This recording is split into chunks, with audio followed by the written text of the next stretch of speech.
All right.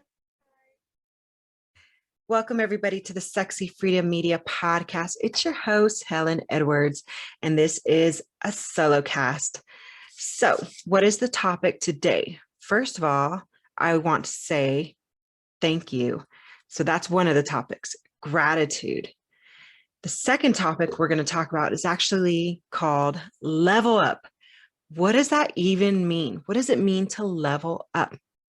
Well, before we get into that, if you haven't subscribed, please do so now. Thank you. And also, if you haven't heard, I've got an amazing retreat coming up in Castaic, California, September 17th. Please go check it out. The link will be in the show notes, and I'd love to see you there. Whew. All right. So, topics, gratitude and leveling up. These two kind of go hand in hand with me. I'm learning to slow down, so I'm going to be more gracious as I speak. And this is the reason why. I've learned some things lately, and one of those things is the idea of becoming a better person. And to become a better person, I've got to create new behaviors and new habits. This was really big for me because I typically tend to fly off the rails sometimes. I'm especially high energy and I go faster. My mind goes faster. My brain and my thoughts go faster than my mouth sometimes. So I'm just spitting out fire most of the time. I'm learning how to slow down, step back, and really take in what I'm hearing and also being mindful of what I put out. Gratitude has been such a huge catalyst lately for me. I'm realizing that I'm not going to wait until I die to say thank you to people. You know, I went and watched the sunrise the other day, and as I was kind of watching the sunrise, I had this overwhelming feeling of gratitude of all the people who have been there for me, of all the people who have, made me a better person, and they didn't even know it. And I realized I need to say thank you.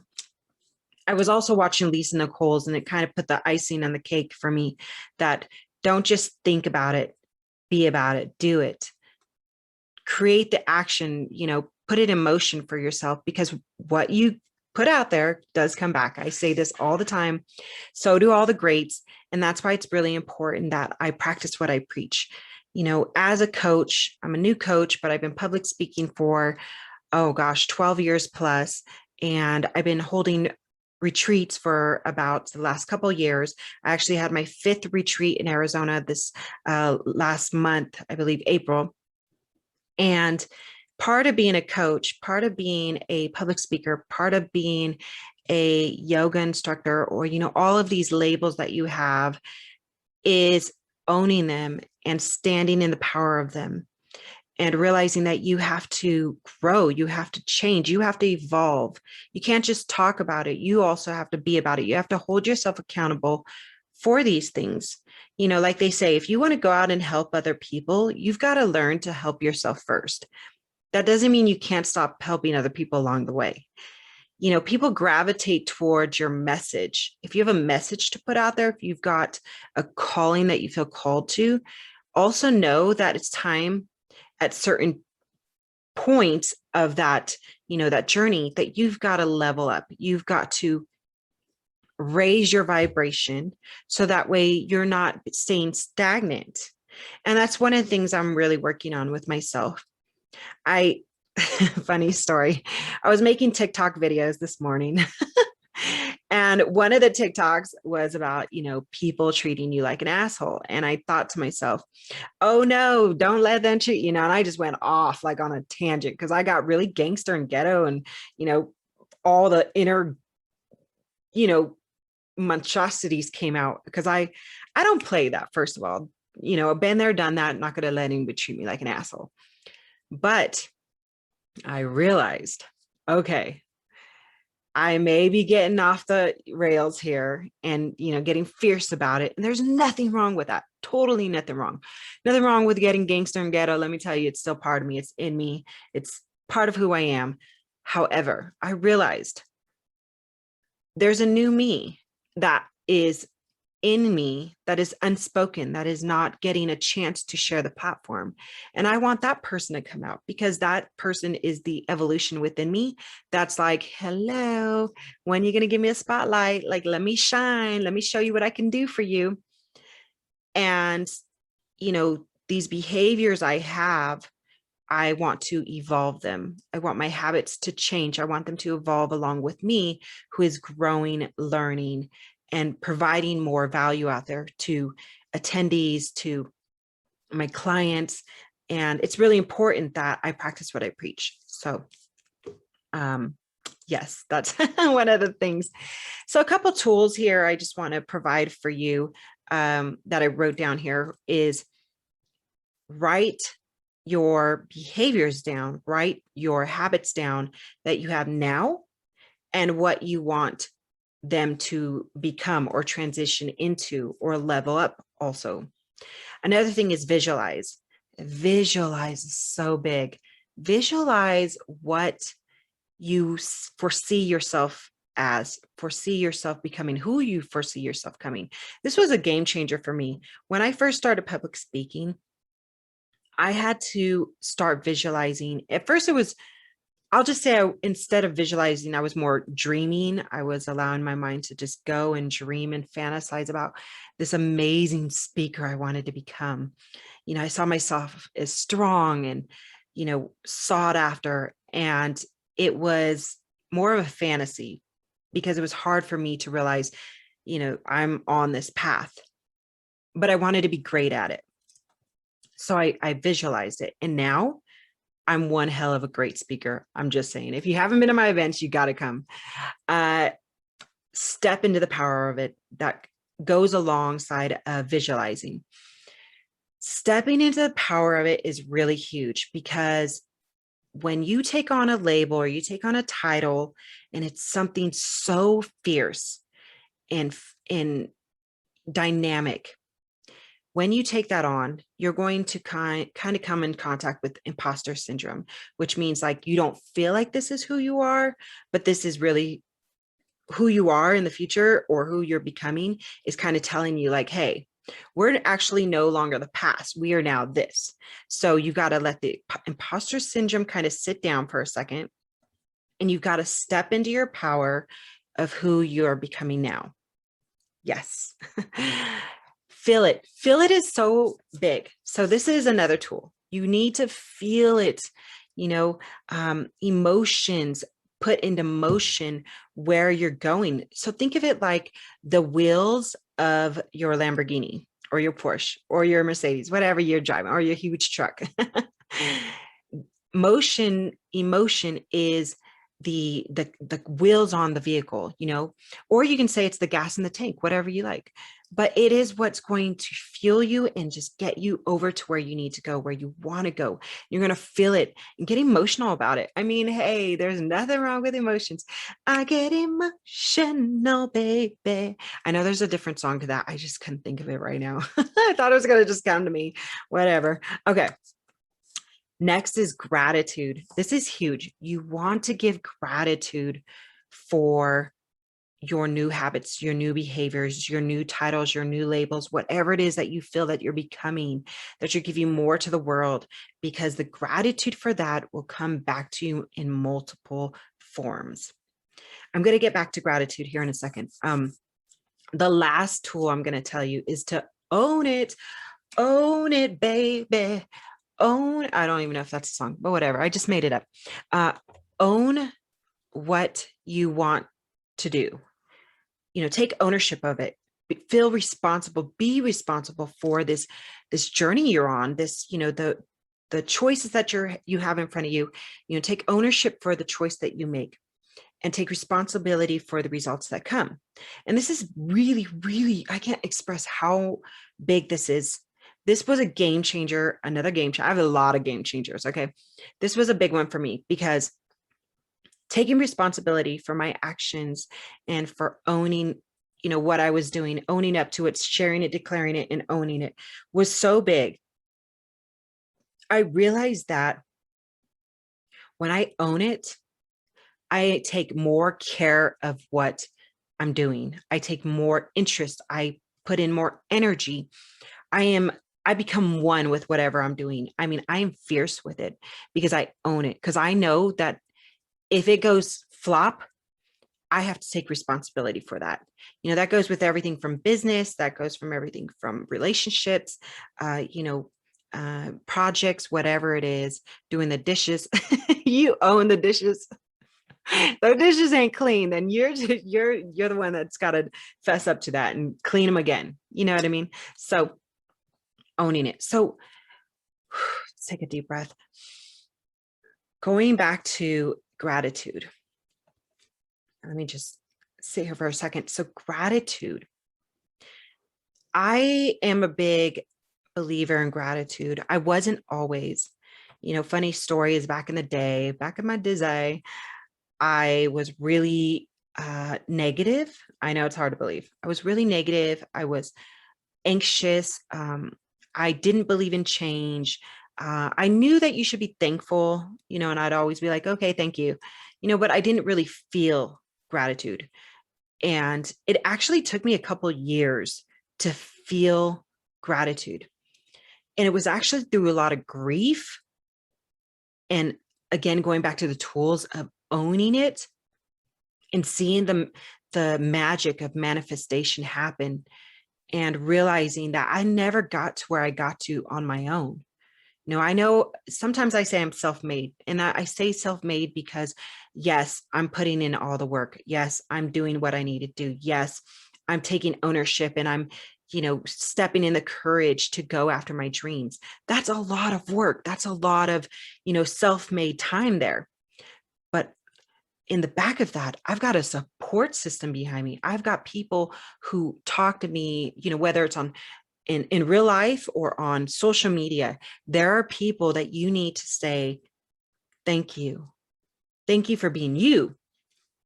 Thank you for you stepping into your courage and doing whatever you did or whatever you said, because I heard it or I saw it and it did something to me.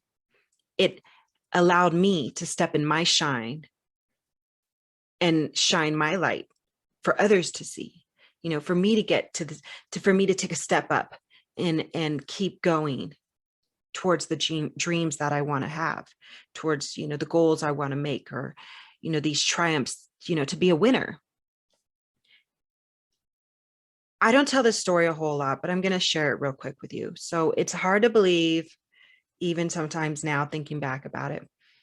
I was in debt for child support, not proud of it. And it was kind of holding me back. I was a slave to debt. And this was one of the biggest debts I had. And, I should have paid it. And I was struggling to pay it. And I mean, I did pay it, but it was just, the interest was just piling up. And I was just like, oh my gosh. By the way, child support has a bad connotation on it.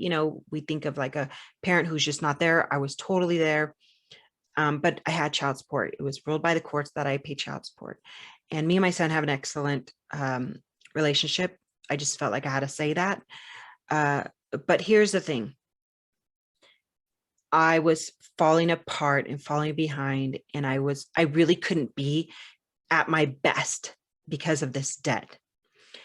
And I just kept thinking of ways. I'll 3 jobs, I'll work harder, I'll work longer hours. I'll do whatever I got to do to pay this off. Cause I knew the debt would just, once I broke free from it, I knew my spirit can literally just let go of shackles and fly higher. And it's not just with, this child support debt, it's with all debt.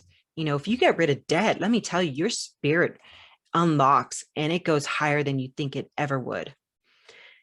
So I really didn't know what to do, but I was just like, I own this. It's my responsibility. I'll take care of it. My son was already grown. He was out of the house and, joined the military, but still this debt was behind me.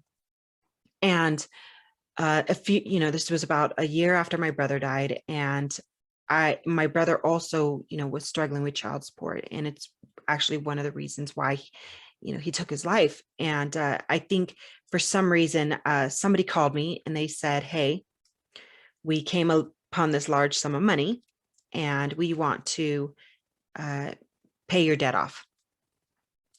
And I was just like, "What?" Wait, whoa, whoa, whoa. And they said, "As long as you never tell, who we are, allow us to remain anonymous." And they said, "Well, we prayed about it, prayed about it, prayed about it." And I said, "Are you sure you want to give it to me? Like, I just, no, you can't, like, this is my debt. I'll take care of it." And they said, "No, we did pray about it, and you just kept coming up in our minds that we've got to give it to you." And, um, I don't identify as a religious or Christian, or a follower of Jesus or anything at this point in my life. That could change, who knows? But at this point in my life, I didn't identify with that. And I jokingly said, "Well, you can give it to me, but I'm not turning it to Jesus."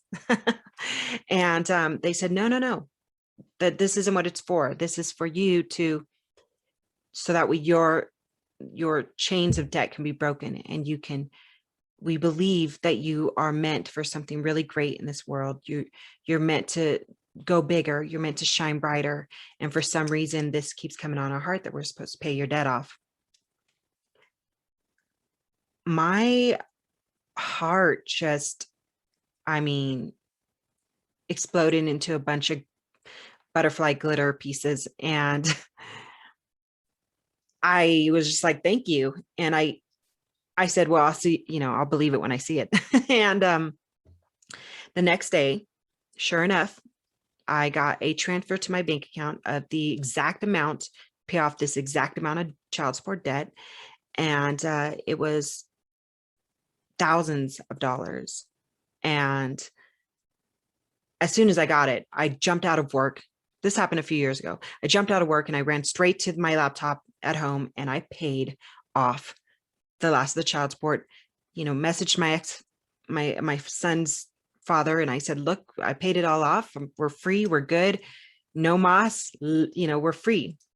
And he was like, "Thank you, so much." And we both actually felt freedom at that point. And I started crying. Because I had carried this debt. It's one thing to carry credit card debt or student loan debt, or, debts of cars and houses, but to have debt to an ex, especially one who had your son the whole time, and one that you felt this debt signified or stood for, these harsh things about you as a parent. I that debt made me feel like I was a bad parent. I was a no good piece of shit mother. That, in order to see my son, I had to pay my way to see him, which it just felt like I was a nobody for so long. And, it was the last thing kind of holding me back from really feeling like I could be a true leader, because debt is ugly and it doesn't feel good. And it really does feel like you're a slave to the lender, especially when there's constant interest just racking up. When I paid it off, I felt this extreme humbleness, this extreme gratitude. And I remember, and I told my son about this story, and he was just in shock, and yeah, it was a moment before he went to the military, and I sat down with him at the beach in California, and I said, "I just want to say sorry. Sorry for not being the best mother. Sorry for not, providing more for you, being there more." And he said, "Mom, you've been there for me. I don't know who's saying what, but you're part of who I am is because of you. Part of my leadership is from you." And it really touched my spirit. It really touched me, because I didn't allow, child support to keep me away. I didn't allow all of this debt to keep me away. I found a way to have a relationship with my son, no matter what, through, after my divorce. But circling back to gratitude, I realized that the gratitude didn't start there for me. The gratitude started way before that when I started public speaking in 2008 at shelters. I didn't have anything really to give. I was working 3 jobs and, barely making gas to get to the shelters to volunteer to go speak and, to the people there. And I just remember thinking, I'm grateful still. I'm grateful for the opportunity to go in and speak to you. I have no skills, but I'm grateful that you are allowing me to be your speaker for today. And I brought gift bags every single time I spoke there. I do raffles and I always give away Think and Grow Rich, the book that really, inspired me to go in and besides Zig Ziglar's book, to go in and start speaking at these shelters. And I did it for 4 years. And when I got this large sum to pay off my debt, I realized, gratitude comes full circle. It doesn't matter in what form you give. When you give from the heart, the universe, God, spirit, creator recognizes that feeling, that emotion. When you're giving from the heart, those intentions go out, it comes back to you, and you don't know what form it's going to come back to you, but it's going to be good and it's going to feel good. And your life is going to dramatically change in some ways. And this is why it's important that you keep leveling up, you keep growing, you keep evolving, because the gifts get bigger. They feel bigger. Even if they're small, they feel bigger. And I've realized that. I realized that back then, many years ago. And let me tell you something. My life is truly blessed. My life is truly best and blessed. I want people to feel what I feel because I know what it's like to feel unworthy. I know what it's like to feel unhappy. I know what it's like to be in toxic relationships. And now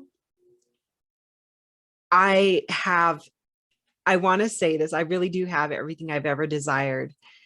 And it feels great and it feels good.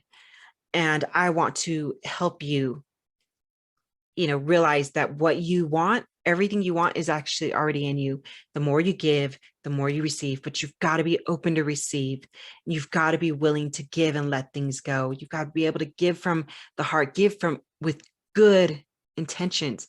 That's why I'm a big believer of positive vibes. I'm just saying, positive vibes. All right. I'm going to wrap this up, but I want to tell you, I would love to see you at my upcoming retreat, Castaic, California, September 17th. If you'd like to work with me, I'd love to work with you. Reach out to me, go to my website, sexyfreedom.com. You can fill out a form to see if we're right for each other. Also, you can reach out, DM me on Instagram, Hell of a Journey with 1 L. I'll have everything in the show notes. Please subscribe. Please share. Please be a kind and cool human. I would love to hear comments. Tell me about your experiences. Can you relate? Can you relate? I'm being vulnerable. I'm being real because guess what?